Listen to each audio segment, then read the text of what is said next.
Chov Zayin.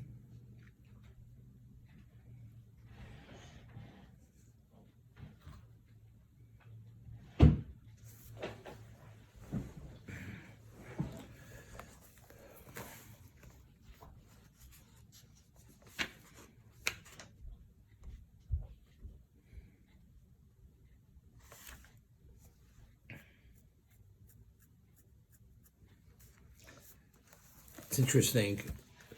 We find over here, we speak about the actual, Moshe assembles the Jews, tells them about what's needed for the Mishkan, and actually how things manifested themselves.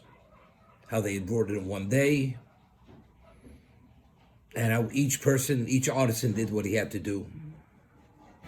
And it identifies who was qualified, who was not qualified. In Lamed Hey Chov Zayin, the Torah tells us, Hanisim heviu eis avnei al-shoam veis avnei al-mluim, la'efod v'la'choshen. The princes, they brought the shoam stones and the avnei mluim. Those are the stones that filled in the sockets on the breastplate. 12 stones which represented each one of the Nisim. La'efod v'la'choshen. That's for the apron and for the choshen, for the breastplate. So over here is the famous Rashi, Vanasim Heviu. The word Nasim is written deleted. There should be a yud between the sin and the aleph. Omer Ebnosam Aro Nasim Lisnadi B'Chanukas HaMizbech B'Tchilo. Why, when they inaugurated the Mishkan, they were the first ones to bring the gifts? U'Melech HaMishkan Lisnadvu B'Tchilo. But when it came to participate and donate the various materials to the Mishkan, they did not participate immediately. El kachomru nesiyim, yisnadvu tzibur mashim yisnadvim. Let the tzibur donate what they donate. Umashim echas u'manu bashlimim also. And what's lacking, we'll fill in the difference. Now, firstly, the nesiyim. What do you mean? What they don't do, we'll fill in. I mean, why do they think the Jews themselves won't complete it? Right? They said, why did they think they would do more than anyone else? Just because they're Nisim, they're the leaders. Therefore, wait for the end to see what's going to happen. When they realized that when the tzibur, the community, had done everything, as it says, the melacha was sufficient. So the Nisim had said, what's left for us to do? They brought the shoam stones. Therefore, they realized their mistake, what they had done.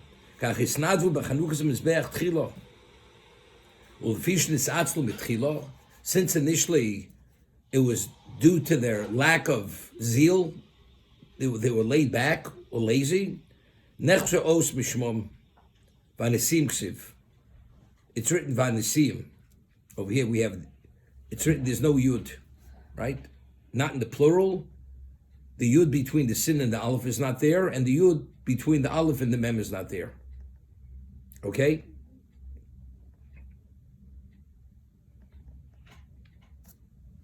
Rabbi, sorry, what pasuk? Pasuk Lamed Hey Chov Zayin.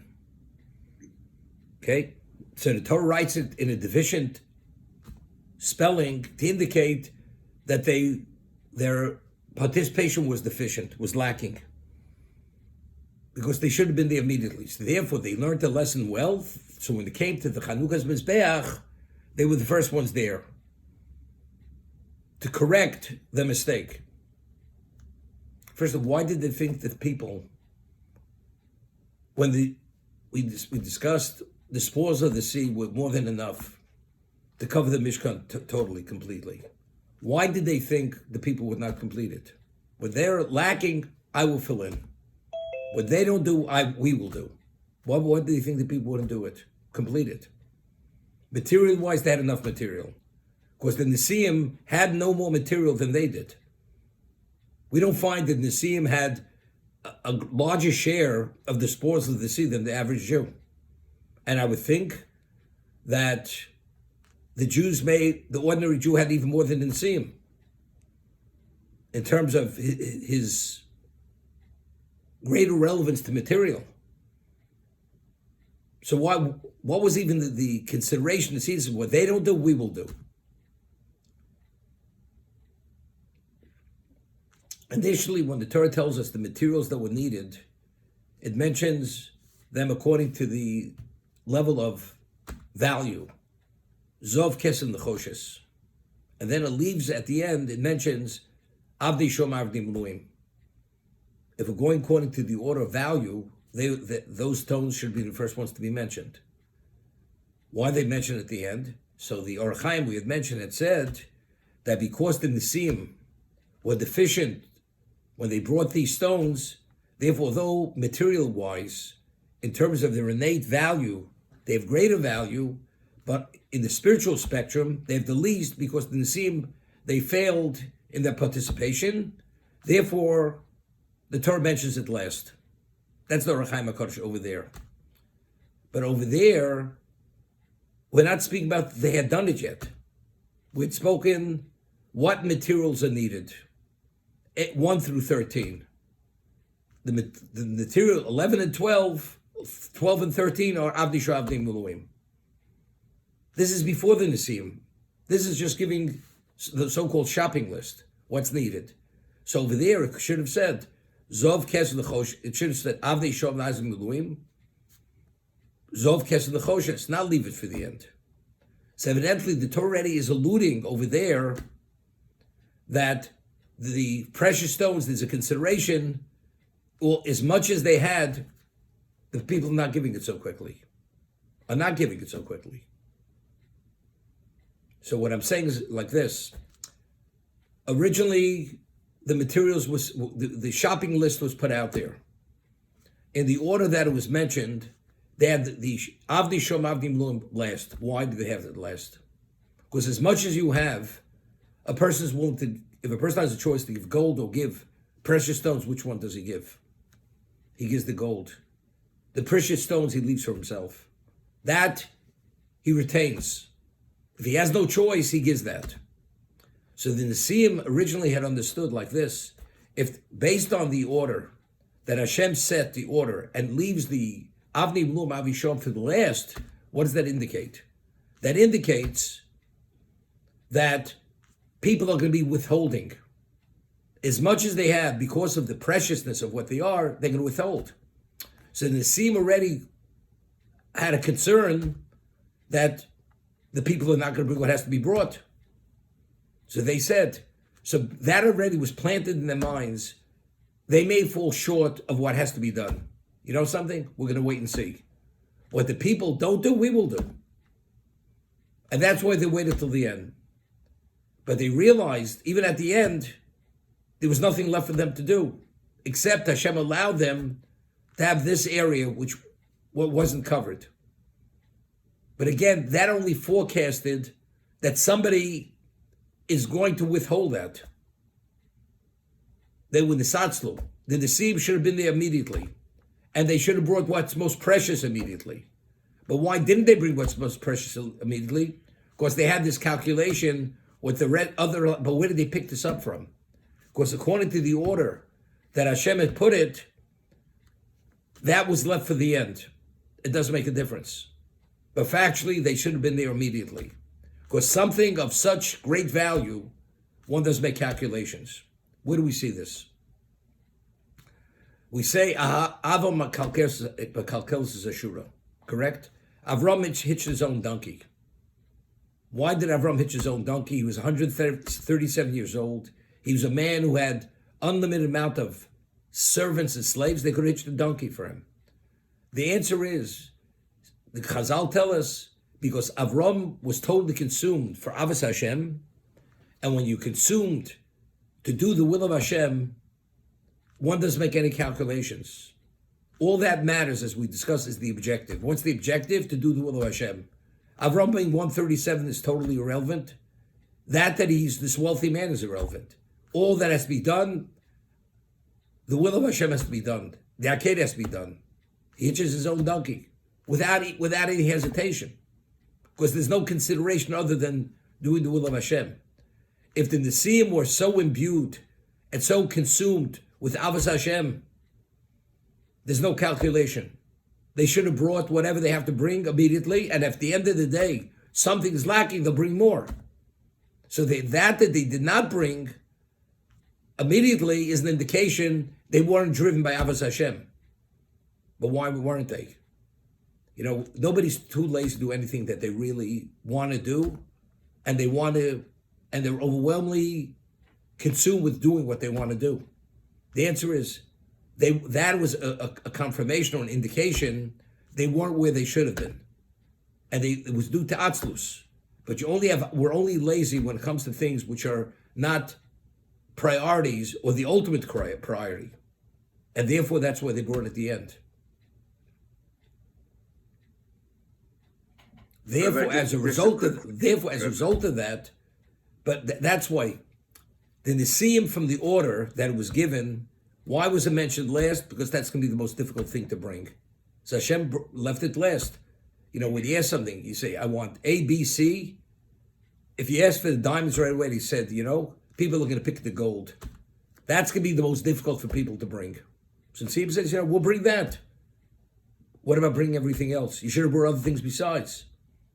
You could have said both. We'll bring immediately, and whatever's lacking, if anything should be lacking, we'll fill in the gap. Good. Rabbi, just couldn't the Nesiim, with that logic, the Nesiim could have brought everything. They could have probably supplied the whole Mishkan with the wealth that they had. Yeah, but then it would have been a race to the finish. They would have been neck to neck with everybody else. Right, so you're saying that's good. That's a good thing. That would be good. Of course it's good. Their obligation is no more than anyone else's obligation.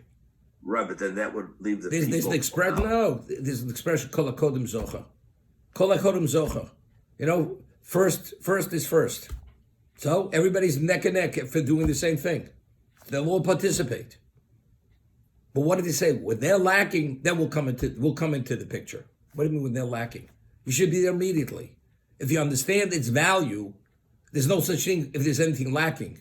I'm here to do immediately. We find that if Hashem would have allowed them to erect the Mishkan, they would have left Moshe Rabbeinu out.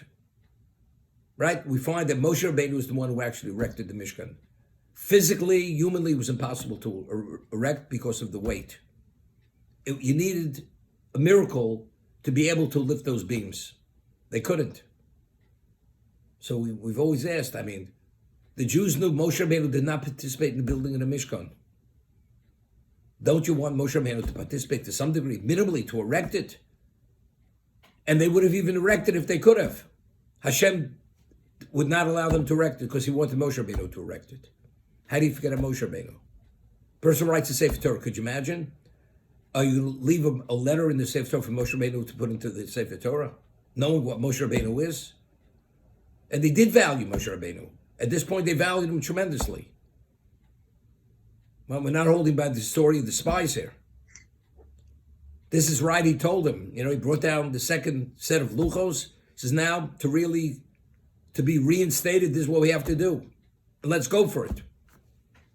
So, but yet, Moshe Rabbeinu was nearly left in the wind.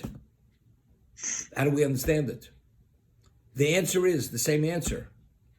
The Jews themselves were so consumed with doing the will of Hashem. It says, in one day they brought everything. That's how quickly they brought it. So it's not they chose to leave Moshe out.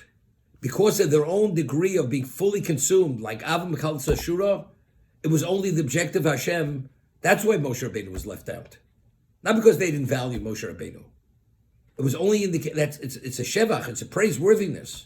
That's why they think of Moshe. But Hashem says Moshe has to participate. Since he didn't participate in actual building the Mishkan, he will be the one to erect the Mishkan for that reason. So there's no negative indicator on the people that left Moshe Rabbeinu out. But on the Nesiim, they're no different than anyone else. Why weren't you there immediately? That's the claim against them. Rabbi. Yes. When it says that the Nesiim, learned from this, and therefore they were the first when it came to the Mizbeach. That's the Chanukah's Mizbeach. After it was erected, they want to bring gifts to celebrate the inauguration of the Mishkan. But what about for the the ephod, the gems for the breastplate? But that was brought at the end because that was lacking. That was the only thing left for them to do. But why is that considered like only like that's such a wasn't that a that was Hashem speaking directly to give guidance? Doesn't make a difference. But what she should have brought it immediately. They should have brought it that immediately. Right? They should have brought something immediately. They brought nothing immediately. They said wait till the end. What do you mean wait till the end? You can look at it two ways, Rabbi. Right? One is that they were impugning the motivation of Klal Yisrael, thinking that they wouldn't bring everything. The flip side is they could say, you know what, just in case Klal Yisrael doesn't deliver what they're supposed to deliver, we'll try to avoid embarrassing them by making sure that everything is provided. And so if Klal, by saying that we'll pick up the slack, whatever the slack is, they could be saying, you know what, we don't think Klal Yisrael is really going to post what they should post. Can I ask you a question, make sure that, Mark? But they could have done both. Bring immediately, and also what's lacking, we'll fill it at the end of the day. Why couldn't they do both? maybe to give the honor to the Klal Yisrael. Let them be toe-to-toe with all of them, not to give the honor. Why can't we all participate? That's firstly. Secondly, if factually speaking, you are consumed with the Mishkan because you want to reconnect, as I said, there's no calculation. One doesn't make a calculation. As Avram made no calculation when it came to hitch his donkey, because he was totally consumed with love for Hashem. If they were at that level, they were consumed, they want to reconnect, you don't make calculations. All that matters, we have to reconnect. It's not me, I'm a Nasi, or you're not a Nasi. It has to be done. If it has to be done, I'm there immediately.